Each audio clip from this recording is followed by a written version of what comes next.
ओम नमो भगवते वासुदेवाय।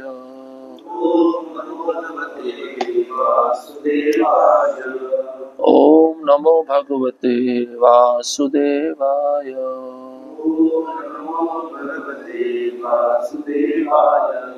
ओम नमो भगवते वासुदेवाय।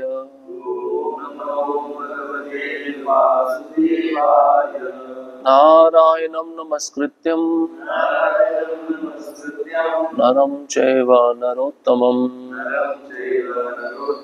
देवीं सरस्वतीं व्यासं ततो जयमुदीरयेत्। नष्टप्रायेषु भद्रेषु नित्यं भागवत सेवया भगवती उत्तम श्लोके भक्तिर्भवति नैष्ठिकी। कृष्णाय वासुदेवाय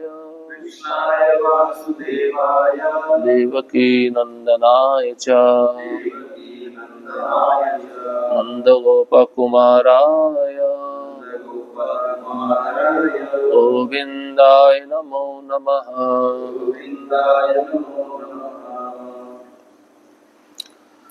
ग्रंथराज श्रीमद् भागवतम पहला स्कंद अध्याय क्रमांक 16 श्लोक क्रमांक 5। शौनक उवाच कस्य हेतो निजग्राह कलिं दिग्विजय नृपः। नृदेव चिन्ह त्रिक्षुद्रको असौ गां यः पदाहनात् तत्कथ्यतां महाभाग यदि कृष्ण कथाश्रयम्। शौनक उवाच कस्य हेतो निजग्राह कलिं दिग्विजय नृपः। नृदेव चिन्ह त्रिक्षुद्रको असौ गां व्यापदाहनात् तत्कथ्यतां महाभाग यदि कृष्ण कथाश्रयम्। शौनक उवाच कस्य हेतो निजग्राह कलिं दिग्विजय नृपः। नृदेव चिन्ह त्रिक्षुद्रको असौ गां व्यापदाहनात् तत्कथ्यतां महाभाग यदि कृष्ण कथाश्रयम्।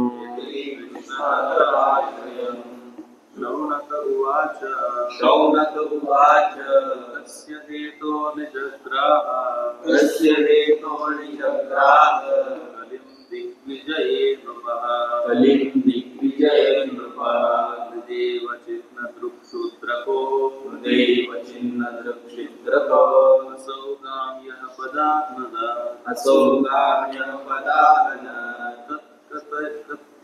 कथ्यतां महाभाग यदि कृष्ण कथाश्रयम्।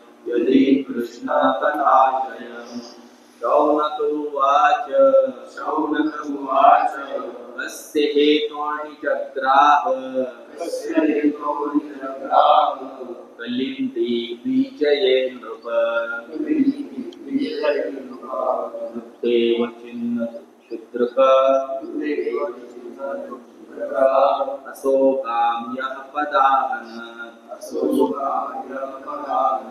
तत्कथ्यतां महाभाग यदि कृष्ण कथाश्रयम्।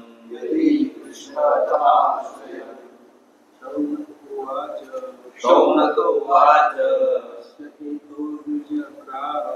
कस्य हेतोर्निजग्राह कलिं दिग्विजयेन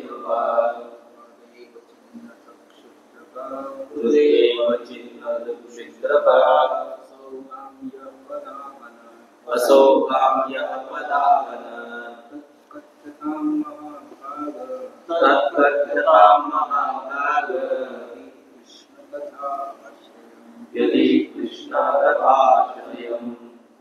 शौनक उवाच शौनक उवाच कस्य हेतोर्निजग्राह कस्य हेतोर्निजग्राह दिग्विजये नृपः कलिं दिग्विजये नृपः हृदेव चिन्नदुक्षुत्रक हृदेव चिन्नदुक्षुत्रक असौ काम्यपदावन असौ काम्यः पदावन तत्कथ्यतां महाभाग तत्कथ्यतां महाभाग यदि कृष्णकथाश्रयम्।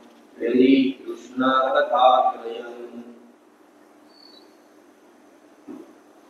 शब्दार्थ शौनक उवाच शौनक उवाच शौनक ऋषि ने कहा शौनक ऋषि ने कहा कस्य कस्य किस किस हेतुः हेतोः कारण से कारण से निजग्राह निजग्राह पर्याप्त दंड दिया पर्याप्त दंड दिया कलिम कलिं कलयुग के स्वामी को कलियुग के स्वामी को दिग्विजय दिग्विजय अपनी विश्व यात्रा के समय अपने विश्व यात्रा के समय नृपः नृपः राजा राजा नृदेवा हृदेव राजसी व्यक्ति राजसी व्यक्ति चिन्हधृक चिन्नदृक् के समान सजा हुआ के समान सजा हुआ शूद्रकः शूद्रकः शूद्रों में भी अधम शूद्रों में भी अधम असौ असौ वह वह गाम राम गाय को गाय को यह यह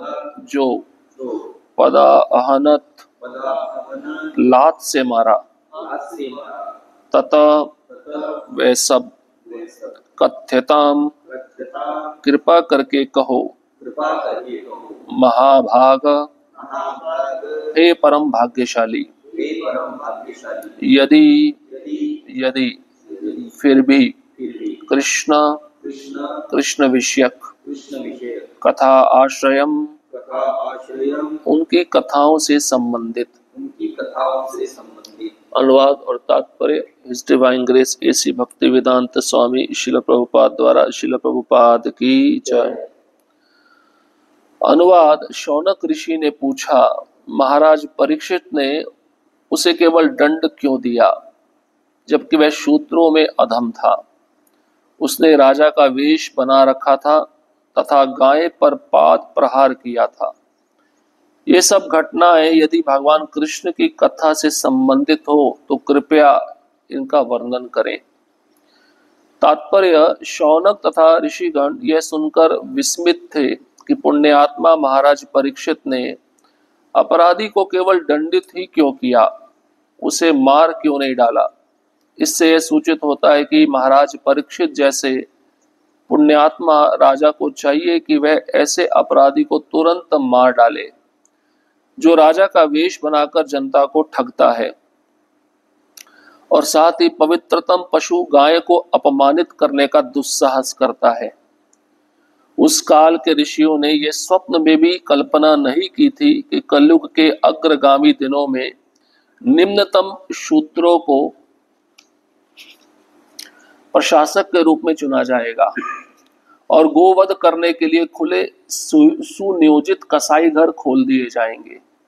जो हो, यद्यपि ऋषियों को उस शूद्रक के विषय में सुनना अधिक रुचिकर नहीं लगा जो ठग था तथा गाय का अपमान करने वाला था। फिर भी वे इसके विषय में जानने के लिए सुनना चाहते थे कि इसका संबंध कहीं भगवान कृष्ण से तो नहीं है। वे केवल कृष्ण कथा में रुचि रखते थे क्योंकि कृष्ण कथा से जो भी विषय संबंधित हो वह श्रवण करने योग्य होता है। भागवत में समाज विज्ञान, राजनीति, अर्थशास्त्र, सांस्कृतिक मामले इत्यादि के विषय में अनेक प्रसंग हैं, किंतु वे सभी कृष्ण से संबंधित हैं, अतः वे सबके सब श्रवणीय हैं। कृष्ण सभी मामलों के शुद्ध करता अवयव है, चाहे वह जैसे भी हो। इस संसार में हर वस्तु प्रकृति के 3 गुणों से उत्पन्न होने के कारण अशुद्ध है, किंतु कृष्ण शुद्ध करता तत्व है। ओम अज्ञानतिमिरन्धस्य ज्ञानाञ्जनशलाकया चक्षुरुन्मिलितं येन तस्मै श्रीगुरुवे नमः। श्रीचैतन्यमनोभीष्टं स्थापितं येन भूतले स्वयं रूपः कदा मह्यं ददाति स्वपदान्तिकम्। वन्देऽहं श्रीगुरोः श्रीयुतापदकमलं श्रीगुरुन् वैष्णवांश्च श्रीरूपं साग्रजातं सहगणा रघुनाथान्वितं तं सजीवं साद्वैतं सावधूतं परिजनसहितं कृष्णचैतन्यदेवं श्रीराधा कृष्णपादान् सहगणा ललिता श्रीविशाखान्वितांश्च। हे कृष्णा करुणा सिंधु दीनबंधो जगत्पते गोपेश गोपिका कांत राधा कांत नमस्तुते। तप्त कांचन गौरांगी राधे वृंदावनेश्वरी वृषभानुसुते देवी प्रणमामि हरिप्रिये। वाञ्छाकल्पतरुभ्यश्च कृपा सिन्धुभ्येव च पतितानां पावनेभ्यो वैष्णवेभ्यो नमो नमः। नमो महावदन्याय कृष्णप्रेमप्रदायते कृष्णाय कृष्णचैतन्य नामिने गौरत्विषे नमः। नमः ओम विष्णुपादाय कृष्णपृष्ठाय भूतले श्रीमते भक्तिवेदांत स्वामिनिति नामिने। नमस्ते सारस्वते देवे गौरवाणी प्रचारिणे निर्विशेष शून्यवादी पाश्चात्य देशतारिणे। जय श्री कृष्ण चैतन्य प्रभु नित्यानंद श्री अद्वैत गदाधर श्रीवासादि गौर भक्त वृंद। हरे कृष्णा कृष्णा कृष्णा हरे हरे हरे राम राम राम हरे हरे। हरे कृष्णा। उपस्थित सभी भक्तों के चरणों में कृपा की याचना चाहता हूँ। मुझे अनुमति दीजिए इस भागवतम के श्लोक पे कुछ कह सकूं, विशेषतः अपने शुद्धिकरण के लिए।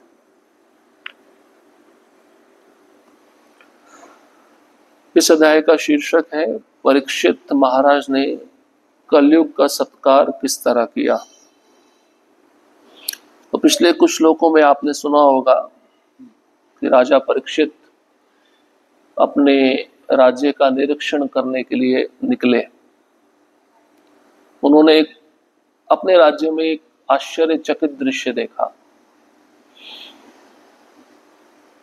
एक शूद्र व्यक्ति जो राजा का वेश बनाया हुआ था, वह गाय को मार रहा था और धर्म रूपी जो बैल है उसके 3 पांव उसने काट दिए थे।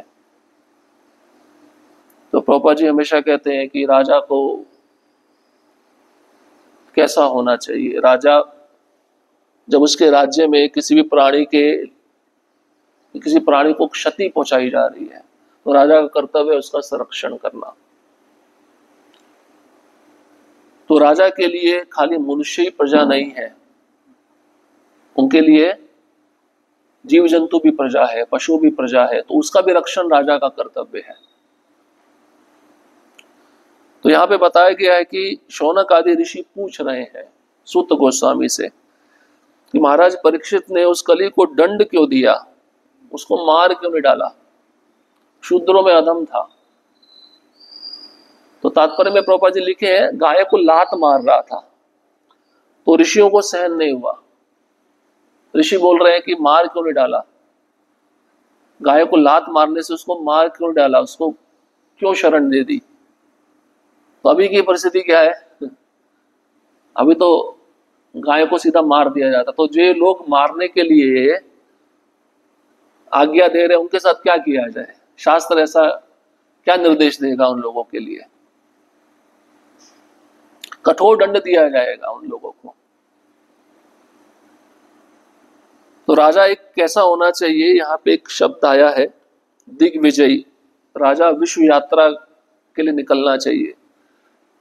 राजा खाली ऐसे नहीं होता कि अपने राज सिंहासन पे बैठा रहे, तो उसको विश्व यात्रा के लिए निकलना पड़ता है, हर एक प्राणी को देखने के लिए कि हर कोई व्यक्ति अपने वर्ण और आश्रम के अनुसार अपना कर्तव्य ठीक से निभा रहा है या नहीं निभा रहा है। तो जो नहीं निभाता है तो राजा का कर्तव्य है उसको दंड देना। जैसे अभी सरकार आप क्यों चुनते हो? कोई गलत लोग हैं उनको दंड मिले, है ना, पर सरकार इसकी तरफ कुछ भी ध्यान नहीं देती। केवल दंडित ही क्यों किया महाराज परीक्षित ने उस अपराधी को? किसको? उस कली को, कलयुग को, जो राजा का वेश बना के आया था और शूद्र का, शूद्रों में भी अधम था। ऐसा होता ना, ब्राह्मण, क्षत्रिय, वैश्य, शूद्र, शूद्र से भी नीचे आता है यवन, मलेच्छ, नीचे भी दिया गया है। तो ये शूद्रों में भी अधम था कली, क्योंकि ये दोषों की खान है, हर प्रकार का अवगुण कली में रहता है। इसको मार क्यों नहीं डाला? तो प्रभु जी लिखते हैं ऐसे अपराधी को तुरंत मार डालना चाहिए जो राजा का वेश बनाकर जनता को ठगता है। वो कारण बता रहे हैं मारने के, जो राजा का वेश बनाकर जनता को ठगता है। कौन? ऐसे राजनेता जो आज बैठे हुए हैं। दूसरा बताते हैं जो पवित्रतम पशु गाय को अपमानित करने का दुस्साहस करता है। ये दोनों श्रेणी में व्यक्ति को अगर मृत्यु दंड दिया जाए तो कोई किसी भी प्रकार का पाप नहीं लगता। गाय को मारने का दुस्साहस। तो उस समय ऋषियों ने स्वप्न में भी नहीं सोचा था कि कलयुग के शुरुआत के दिनों में ये ऐसा व्यवहार करेगा, निम्नतम शूद्रों की तरह रहेगा। अभी तो उस बात को बीते हुए लगभग 5000 साल हो चुके हैं। तो अभी आने वाले समय में क्या दशा होगी अन्य पशुओं की? उससे अच्छा तो हम सोचते कलयुग को और मार डालते राजा परीक्षित, तो ये सब दृश्य नहीं देखना पड़ता। लेकिन 4 युगों के क्रमानुसार कलयुग भी आना जरूरी है। वो युग नहीं रहेगा तो फिर भगवान का जो चक्र चल रहा है उसमें समानता नहीं बैठेगी। उसको बैलेंस करने के लिए ये युग का होना आवश्यक है। इसलिए प्रभुपाद जी लिखते हैं कि अभी के जमाने में गाय को मारने के लिए खुला सुनियोजित प्लान चल रहा है कसाई खाने के रूप में, है ना। जैसे हमने पीछे भी चर्चा किया था, गवर्नमेंट ऐसा काम क्यों करती है? उसको इस सब चीजों से ज्यादा टैक्स मिलता है, ज्यादा पैसा मिलता है। जो भी गलत काम है उसमें टैक्स ज्यादा है। गवर्नमेंट भी चाहती है टैक्स ज्यादा मिले, उससे जनता का तो कल्याण नहीं होता है, अपना कल्याण हो जाता है। उस कारण से ये जो सरकारें अभी वर्तमान स्थिति में है ये बहुत बड़ा बुरा कर्म कर रही हैं। तो ऋषि कह रहे हैं हमको कली के विषय में सुनना इतना अधिक रुचिकर नहीं लगता जितना कृष्ण के विषय में सुनना लगता है। तो अगर ये कथा कृष्ण से संबंधित हो तो आप मुझे बताइए, आप हमको बताइए, एक बुरे व्यक्ति के बारे में आप सुनना चाहोगे? बहुत ही पापी व्यक्ति है, बुरा व्यक्ति है, दुराचारी है, उसके विषय में कोई भी सुनना नहीं चाहेगा। रावण के विषय में कोई सुनना चाहेगा?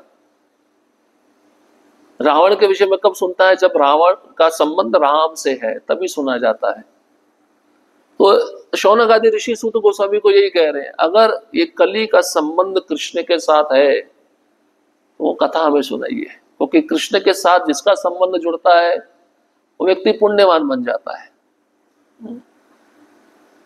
तो महाभारत में एक श्लोक आता है, श्लोक तो मुझे पता नहीं, उसका अर्थ आपको बता सकते हैं। बोलते हैं दिन के समय महाभारत पढ़ना चाहिए, महाभारत में कृष्ण की कथा है। दोपहर के समय रामायण पढ़ना चाहिए, शाम के समय श्रीमद् भागवतम पढ़ना चाहिए, और रात्रि के समय वेदों को पढ़ना चाहिए। इसका अर्थ है व्यक्ति को किसी भी समय कृष्ण को भूलना नहीं चाहिए। अभी महाभारत में क्या हुआ, पांडवों का विषय आता तो पांडव किससे संबंधित है, कृष्ण से संबंधित है। रामायण की जहां चर्चा होती है, रामायण में भगवान राम का नाम रूप गुण लीला का चर्चा है। फिर शाम के समय श्रीमद् भागवतम जिसमें कृष्ण की सुंदर लीला है, और रात के समय वेद, रात के समय गलत कार्य होते हैं ना, वेदों में गुह्य रूप से कृष्ण का वर्णन दिया गया अप्रत्यक्ष रूप में। तो अगर आप इन तीनों को समझोगे तो वेद भी समझ जाओगे, लेकिन पहले ये तीनों चीजें समझनी जरूरी है, भागवतम, रामायण और महाभारत। लेकिन बाबा जी कहते हैं इन तीनों में से अगर आप श्रीमद् भागवतम को स्वीकार कर लो तो बाकी तीन विषय भी आपको पता चल जाएंगे। तो इसलिए गाय का संबंध भी कृष्ण के साथ है, ये कली का संबंध भी कृष्ण के साथ है, इसलिए कथा सुननी जरूरी है। तो गाय का महत्व क्या है? जो लोग गाय को मारते हैं, गाय को काटते हैं, अगर वो ये महत्व को जानेंगे, समझेंगे और भगवान उनको प्रेरणा दिए कि गाय के साथ ऐसा व्यवहार मत करो, तो ऐसे लोग सुधर भी सकते हैं। अलग अलग पुराणों से भगवान के जो प्रिय वस्तु हैं गाय, उसमें से एक है, तो उसका महत्व क्या है उसके विषय में आज हम सुनेंगे। पद्म पुराण प्रथम खंड सृष्टि खंड अध्याय में दिया गया है। ये ब्रह्मा जी नारद मुनि को बता रहे हैं कि गाय के विभिन्न अंगों में कौन कौन से देवताओं का निवास रहता है। गावो बंधुर्मनुष्याणां मनुष्या बांधवा गवाम गौश्च यस्मिन् ग्रहे नास्ति तद्वद्दूररहितं ग्रहम् गोमुखे चाश्रिता वेदा षडंगन्दं पदक्रमा शृंगयोगश्वसितो नित्यं सहैव हरिकेशवो। गाय मनुष्यों के बंधु हैं और मनुष्य गायों के बंधु हैं। बंधु मतलब मित्र। जिस घर में गाय नहीं रहती वह घर बंधु विहीन होता है। गायों के मुख में 6 अंगों तथा पदक्रम के साथ वेदों का निवास है। तो गाय का जो मुख है उसमें 4 वेद रहते हैं। गाय के दोनों सींगों में श्री हरि और केशव दोनों का एक साथ निवास होता है। दो सींग है, उसमें भगवान केशव और भगवान हरि दोनों निवास करते हैं। गाय के पेट में स्कंद का निवास है। स्कंद मतलब कार्तिकेय, भगवान शिव के पुत्र। गाय के सिर पर ब्रह्मा जी का निवास है। ललाट में भगवान शिव का निवास। ललाट मतलब माथा होता है, इसमें शिव जी रहते हैं गाय के। तथा गाय के सींग के अग्रभाग में इंद्र का निवास है। जो सींग का जो नोक होता है उसमें इंद्र रहते हैं, देवताओं के राजा। गाय के दोनों कानों में अश्विनी कुमार नामक 2 देवों का निवास है। स्वर्ग में 2 देवता रहते हैं, अश्विनी कुमार।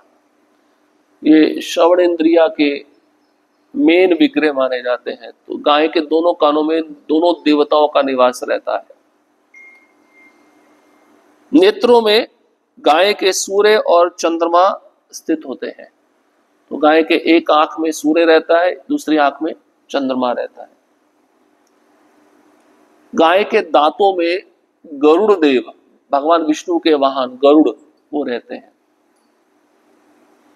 तथा गाय के जीभ में सरस्वती देवी का निवास है। गाय के अपान, अपान समझते हैं जहां से गोबर निकलता है वो भाग, उस स्थान में सभी तीर्थों का निवास है। इसलिए गोबर शुद्ध माना गया है, गोमूत्र शुद्ध माना गया है। ये सब वस्तुएं भगवान की सेवा में उपयोग में लाई जाती है। तो गाय का जो अपान वायु वाला स्थान है सब तीर्थों का निवास है। और गाय का मूत्र स्थान में गंगा नदी का निवास है। गाय के रोमकूपों में ऋषियों का निवास है। हमारे शरीर में जो रोमावली रहती है, जैसे गाय के शरीर में रोमकूप है जहां से बाल निकलते हैं, उन सभी रोमकूपों में ऋषियों का निवास है। गाय के मुख के पीछे यम का निवास है। जो गाय के मुख का पीछे पीछे वाला भाग है, उसमें यमराज जी रहते हैं। गाय के दाहिने पार्श्व में कुबेर और वरुण का निवास है। गाय के वाम पार्श्व में महाबलवान और तेजस्वी यक्षों का निवास है। गाय के मुख के भीतर गंधर्वों का निवास है। एक गंधर्व लोक है जहाँ पे ऐसे लोग जो बहुत सुंदर गीत गाते हैं, तो गाय के मुख के अंदर गंधर्वों का वास रहता है। इसलिए आपने देखा होगा गाय जब रंभाती है तो ऐसा समझना चाहिए गंधर्व गा रहे हैं। गाय के नाक के अग्रभाग में सर्पों का निवास है, सांपों का। गाय के खुरों के पश्चिम भाग में अप्सराओं का निवास है। देवताओं में, देवलोकों में, स्वर्ग में अप्सराएं रहती हैं। तो गाय के जो खुर होते हैं, पांव के जो खुर, उसका जो पश्चिम भाग है उसमें अप्सराएं निवास करती हैं। गाय के गोबर में लक्ष्मी का निवास है, ये तो आपने सुना होगा। और गोमूत्र में सर्वम मंगला देवी का निवास है। गाय के पैरों के अग्रभाग में ग्रहों का निवास है तथा उसके खूटा, खूटा समझते हैं, पीठ के ऊपर जो ऐसा कुब निकला होता है, उसमें ब्रह्मा जी का निवास है। गाय के चारों स्तनों में सभी सागरों का निवास है। समुद्र, सारे समुद्र, इस ब्रह्मांड में जितने समुद्र है गाय के 4 स्तनों में रहते हैं। जो व्यक्ति नित्य ही गाय का स्पर्श करता है वह नित्य स्नान करने का फल प्राप्त करता है। सभी तीर्थों में, सभी तीर्थों में जितने पवित्र जल है वो केवल गाय को स्पर्श करने मात्र से उसका फल उस व्यक्ति को प्राप्त हो जाता है। ऐसा करने वाला मनुष्य बड़े हुए अपने समस्त पापों से मुक्त हो जाता है। और जो व्यक्ति गाय के खुर से उड़ी हुई धूल को अपने सिर पर चढ़ाता है, गाय आपने देखा होगा पांव से, खुर से जब धूल उड़ाती है उस मिट्टी को अपने सिर पे लेता है, अपने शरीर पे लेता है, वह मानो सभी तीर्थों के जल में स्नान कर लिया हो और उसके समस्त पाप में नष्ट हो जाते हैं। ये गाय का महत्व है। इसलिए वो श्लोक है ना, नमो ब्रह्मण्य देवाय गो ब्राह्मण हिताय च जगदिताय कृष्णाय गोविंदाय नमो नमः। भगवान को गाय और ब्राह्मण बहुत प्रिय है।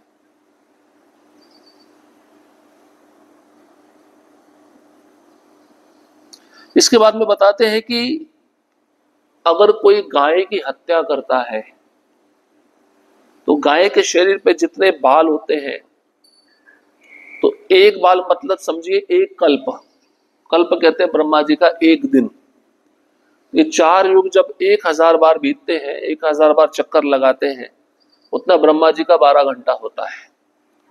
उतने समय तक व्यक्ति को नरक में वास करना पड़ेगा जो गाय की हत्या करता है। एक बाल के लिए एक कल्प। अब आप बाल तो गिन नहीं सकते हैं गाय के शरीर पे, गिन भी लिए तो कितने कल्प हो जाएंगे, कितने कल्पों तक उस व्यक्ति को नरक में निवास करना पड़ेगा। और ये व्यक्ति जो आजकल कसाई खाने खोलकर गाय का मांस खा रहे हैं, बेच रहे हैं, इनका क्या होने वाला है सोचिए।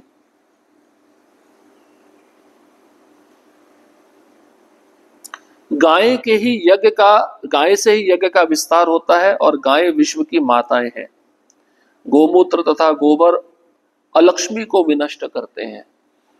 तो बोलते हैं दरिद्र का, जहां पे गरीबी हो तो वहां पे गोमूत्र और गाय के गोबर से अगर स्थान को लीपा जाए तो अलक्ष्मी नष्ट हो जाती है, वहां पे लक्ष्मी का निवास होना शुरू हो जाता है। गाय के शरीर को खुजलाने से सभी पापों को विनष्ट कर दिया जाता है।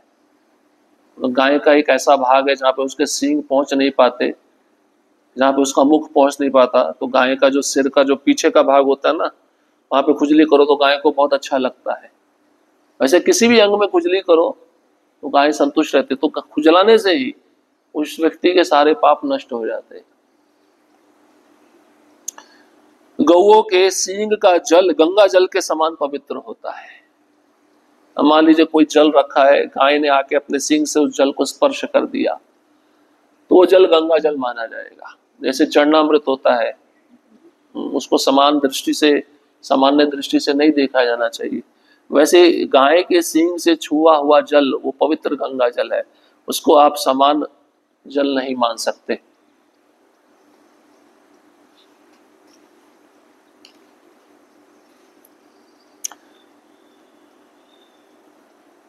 शुक्ल गौ का मूत्र, कृष्णा गौ का गोबर, लाल गौ का दूध, धवल गाय का दधी और कपिला गाय का धृत लेना चाहिए, ये महापापों के नाशक है। तो गाय में भी बहुत सारी वैरायटी है, तो अलग अलग गाय के अलग अलग पदार्थ का महत्व बताया गया है। तो इस गाय का अगर दूध लोगे तो पाप नष्ट हो जाएगा उसका सेवन करने से। इस गाय का दही लोगे दूध से जमा हुआ तो ये पाप नष्ट हो जाएगा।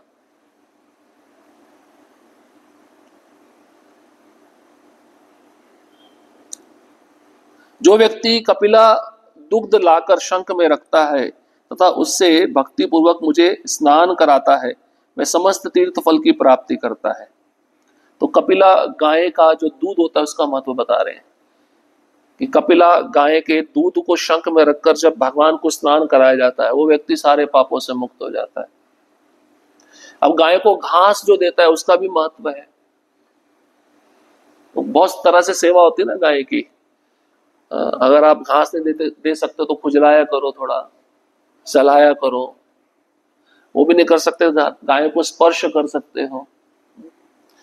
गाय को ग्रास प्रदान करने से अत्यंत पुण्य होता है। जितनी गायों को आसानी से घर में रखा जा सकता है उतनी गायों का पालन करे, किंतु गाय भूखी ना रहे।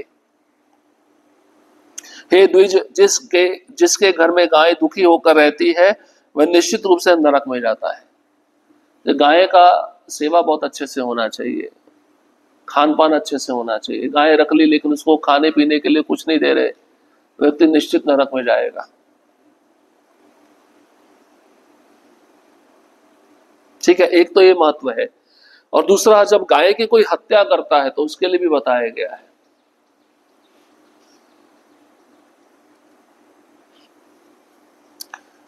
मांस खाना महाभयंकर पाप, और वो भी किसका? गाय का। आजकल तो गाय का मांस खाने वालों को पिक्चरों में अभिनेता का रोल दिया जा रहा है, राम का रोल दिया जा रहा है ना। वो कहता है मुझे बहुत अच्छा लगता है beef, I am a beef lover. हिंदुओं के कोई ऐसा बोल रहा है कि मुझे गाय का मांस खाना इतना अच्छा लगता है तो उसको मंदिर में भी प्रवेश नहीं करना चाहिए। जैसे हम शास्त्रों में 6 प्रकार के लोगों के बारे में सुनते हैं जो मांस समान रूप से खाता है, वितरण करता है, लेकिन 8 प्रकार के लोग भी बताए गए हैं, उसमें 2 एक्स्ट्रा जोड़े गए हैं। तो मांस खाना एक भयंकर पाप है। सुनिए, यह स्वार्थम मांस पचनम कुरते पाप मोहिता, यावन तैसे तू रोमाणी तावस नरके वसेत। किंतु जो मनुष्य पाप से मोहित होकर मांस पकाता है, किसका? गाय का, वह उस गाय के शरीर में जितने रोए हैं, जितने बाल हैं, उतने वर्षों तक कल्पवास में नरक में निवास करता है। हमारे शरीर में कितने बाल है उसको हम गिन नहीं सकते ना।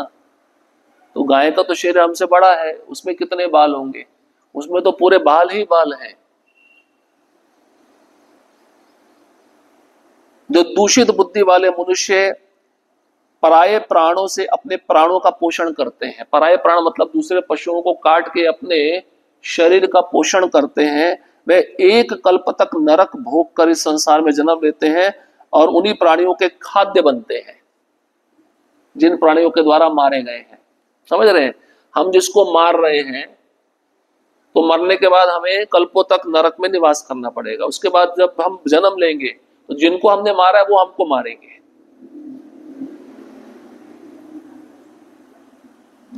भूख से प्राण निकलकर कंठ तक आ गए हो तो भी मांस नहीं खाना चाहिए। मांसाहार करने से 8 प्रकार के व्यक्ति पाप के भागी होते हैं। कौन कौन से? जो अज्ञानी अपने शरीर की पुष्टि के लिए दूसरे जीवों की हत्या करता है। आप समान रूप से भी देखते ही हो, उस दुराचारी को ना तो इस लोक में सुख मिलता है और ना परलोक में ही। जो मांस खाता है, जो जीवों को मारने की अनुमति देता है, जो मांस पकाता है, जो उसको खरीदता और बेचता है, और जो अपने हाथ से मारता है, जो बांटता परोसता है तथा जो आज्ञा देकर जीव हिंसा कराता है, ये 8 प्रकार के मनुष्य हिंसक माने गए हैं। स्कंद पुराण में ऐसा बताया गया है। तो उस समय राजा परीक्षित ने अपने राज्य में एक गाय को कली के द्वारा लात मारते हुए देखा तो उनको कितना क्रोध आया। उन्होंने उस कली को मारने के लिए अपना अस्त्र निकाल ही लिया था, लेकिन वो शरण में आ गया। तो शास्त्र ये भी कहता है राजा के शरण में आया हुआ व्यक्ति उसको क्षमा कर देना चाहिए। लेकिन यहाँ पे ऋषि कह रहे हैं मार क्यों नहीं दिया उसको जान से, जो गाय के साथ ऐसा व्यवहार कर रहा था। अब इन लोगों के बारे में क्या कहा जाए जिन्होंने फ्री लाइसेंस दिया हुआ है मारने के लिए, इनके साथ कैसा व्यवहार होना चाहिए। वहां पे तो एक गाय के साथ ऐसा व्यवहार हो रहा था, लेकिन अब एक दिन में कितनी गायों के साथ ऐसा व्यवहार किया जाता है। तो राजा का क्या कर्तव्य है इससे पता चलता है। इसलिए शौनक आदि ऋषि बोल रहे हैं अगर इस कथा का संबंध कृष्ण के साथ है, अगर ये कथा हमको आध्यात्मिक पुण्य प्रदान करने वाली है तो हमें वह कथा सुनाइए, क्योंकि हर एक वस्तु जो कृष्ण के साथ जुड़ी होती है वो दिव्य होती है। ये प्रभुपाद जी तात्पर्य के अंत में लिखे भी हैं, देखिए, क्योंकि भागवतम में सब चीजें हैं, विज्ञान है, राजनीति है, अर्थशास्त्र है, सांस्कृतिक मामले हैं, ये सब विषय आपको, ये सब प्रसंग आपको भागवतम में मिल जाएंगे। जैसे एक पिक्चर में सब कुछ होता है ना, सस्पेंस, थ्रिलर, कॉमेडी, सब कुछ होता है, इसमें भी सब कुछ है। तो आप इसका आश्रय लो।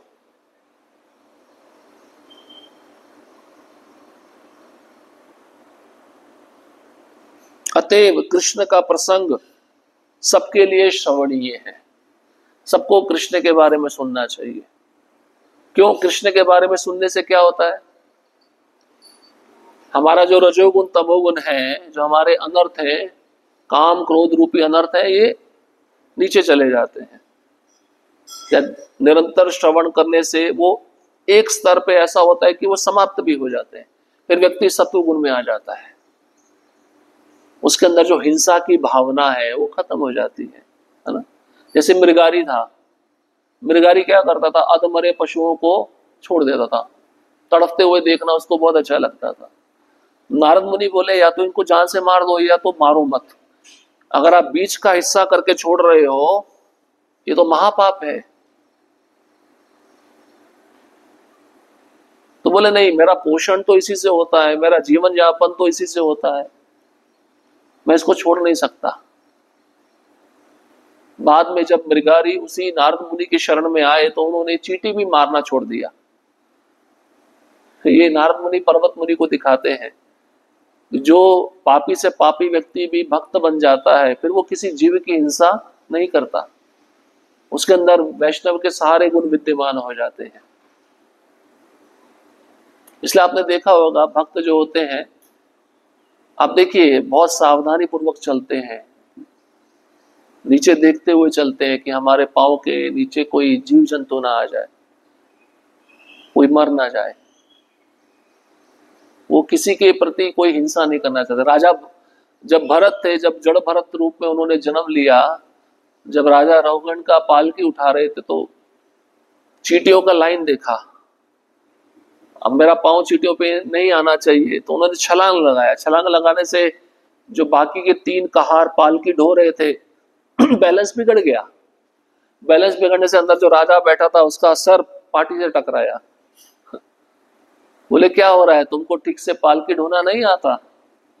बोले हमको तो ढोना आता है, लेकिन ये चौथा कहार जिसको हम लेके आए हैं इसको ठीक से चलना नहीं आ रहा है।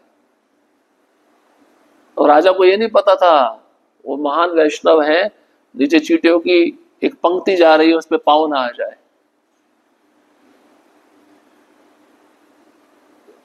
आप असुर की बात करते हो ना, असुर, असुर एक कसाई खाने में जाके देखो, ये लोग जो बैठे हैं इनकी शक्ल ही असुर जैसी है। पहले का असुर क्या होते थे, दो लंबे दांत, यहाँ से सींग निकला है ना।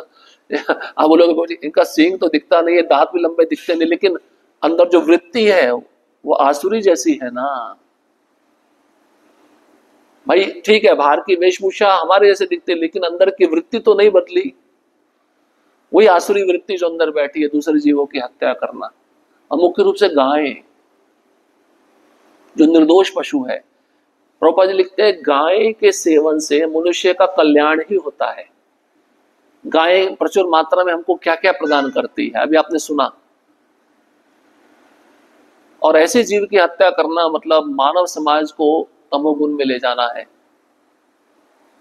प्रभुपाद जी कहते हैं कलयुग के दो मुख्य लक्षण है, ब्राह्मण संस्कृति का नष्ट होना और गाय की हत्या होना। इसी से कलयुग ज्यादा बढ़ेगा और ये हो भी रहा है। आप ये जो त्रासदी देखते हो प्राकृतिक रूप में जो आ रही है, अभी आपने सुना होगा उत्तराखंड में बादल फट गया, कितने लोग मर गए उसमें, किन्हीं की शरीर ही नहीं मिले।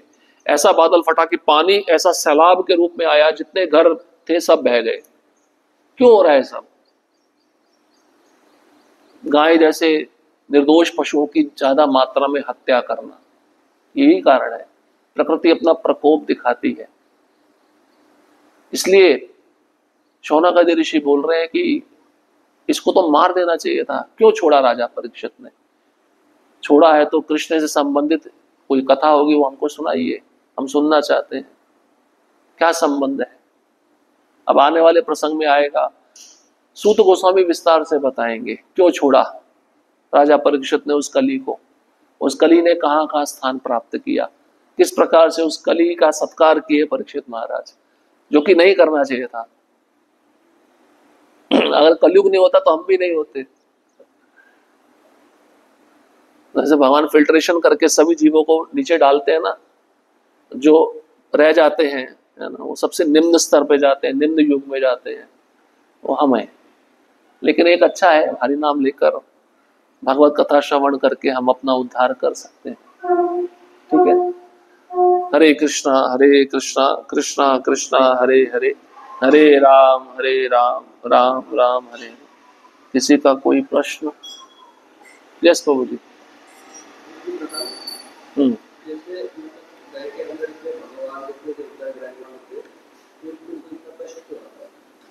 गाय को इतना कष्ट क्यों होता है?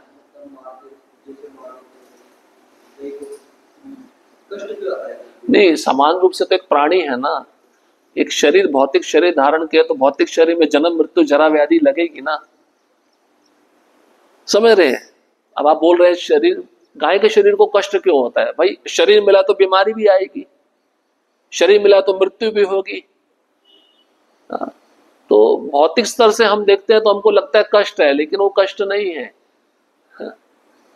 प्रभुपाद जी एक जगह लिखते हैं जो मनुष्य सत्वगुण में रहता है, तो गाय सत्वगुणी प्राणी है, समझते हैं सत्वगुण। तो ये गाय का शरीर जो है, अगर ये गाय के शरीर का कोई भी अंग, कोई भी पदार्थ भगवान की सेवा में लगता है तो वो भगवत धाम जाएगी। अगर नहीं भी लगा तो अगला जीवन उनका मनुष्य का है। भौतिक दृष्टि से वो शरीर जो मिला है, प्राकृतिक आपदाएं, प्राकृतिक अपना 3 गुणों के अनुसार उस पर शरीर पे प्रभाव तो डालेंगे ना, लेकिन आध्यात्मिक दृष्टि से उसको कोई कष्ट नहीं होता है। अगर उसका पदार्थ भगवान की सेवा में लग गया तो भगवत धाम जाती है, और नहीं भी लगा तो उसको आगे मनुष्य का शरीर मिलता है। सत्वगुण, रजोगुण, तमोगुण से बना हुआ शरीर है ना, तो शरीर में चाहे कोई भी गुण रहे, वो शरीर हमको तकलीफ देगा। ये संसार, भौतिक संसार की संरचना है ऐसी। वो हमको समझाने के लिए ऐसा बताया है कि गाय के विभिन्न अंगों में सभी देवताओं का निवास रहता है, इसलिए उसका आदर करो, वो एक माँ के समान है। और गाय, पीछे आपने सुना होगा लिम्पी बीमारी आई थी, बीमारी के कारण गाय की हत्या हो रही थी। वो भी हम जैसे मनुष्यों के द्वारा एक षड्यंत्र रचा गया था कि देसी गाय ज्यादा से ज्यादा मार देनी चाहिए। जो देसी जर्सी गाय को बीमारी नहीं लग रही थी, देसी गाय को लग रही है। इसके पीछे किसी मनुष्य का हाथ है ना। मनुष्य अपने पाप का गड्ढा स्वयं खोद रहा है। वो दिखता है बीमारी से तड़प रही है, लेकिन वो शरीर दिव्य है उसका। हमारा भौतिक दृष्टि है इसलिए हम समझ नहीं पाते। उम्मीद करते हैं आपके प्रश्न का उत्तर आपको मिल गया होगा। ग्रंथराज श्रीमद् भागवत, कुछ कहना है आपको? जैसे कि हम गाय पालते हैं, बहुत अभी हमारे घर के पास बहुत लोग एकदम साथ में गाय ले जाते हैं 50-100, तो उसको लाठी से मतलब इधर मारते हैं, क्या पाप लगता है? लाठी से नहीं मारना चाहिए, आप डराने के लिए रख सकते हैं, थोड़ा मारना नहीं चाहिए। जैसे कृष्ण के, हाँ कृष्ण, अरे भाई वो मत करिए आप, कृष्ण के पास भी लाठी है। आप भागवतम पढ़ेंगे तो कृष्ण मारने के लिए नहीं रखते थे, थोड़ा उसको रास्ते पे ट्रैक पे ले जाने के लिए रखते थे। और गाय सुनती थी, ऐसा बात नहीं। अगर देखो जो पालने वाला प्रेम से पालेगा तो गाय उसका क्यों नहीं सुनेगी? गाय तो उससे प्रेम करेगी ना, वो जहां लेके जाएगा अपने आप, लाठी की जरूरत ही नहीं है। जब प्रेम से नहीं पाला जाता उसको तो फिर क्या होता है, फिर विपरीत दिशा में सब चीजें होती हैं। फिर गाय को भी थोड़ा गुस्सा आता है कि मैं जो मेरा मालिक बता रहा है उसके दूसरी जगह में जाऊं। ये सब चीजें होती हैं, तो प्रेम से पालना चाहिए। अब हमने भी ऐसे कई दृश्य देखे हैं कि एक छोटा सा बच्चा है, वो बहुत सारी गायों को लेके जाता है और एक आवाज निकालेगा, सारे गायें दौड़ी हुई आती है, दूर होंगी चाहे दौड़ के आ जाएंगी। ये भी होता है। तो मतलब प्रेम है ना, प्रेम, और प्रेम का आदान प्रदान है। वो प्रेम का आदान प्रदान नहीं होगा तो वो पशु भी आपका नहीं सुनेगा, ऐसा है। वो प्रेम होना चाहिए। कृष्ण के हाथ में भी है लाठी है, वो मारने के लिए नहीं रखते हैं, वो थोड़ा इधर जाती है तो दिखाते हैं अभी अपने ट्रैक पे आ जाओ, ऐसा है। ठीक है। ग्रंथराज श्रीमद् भागवतम की जय। श्रील प्रभुपाद की जय।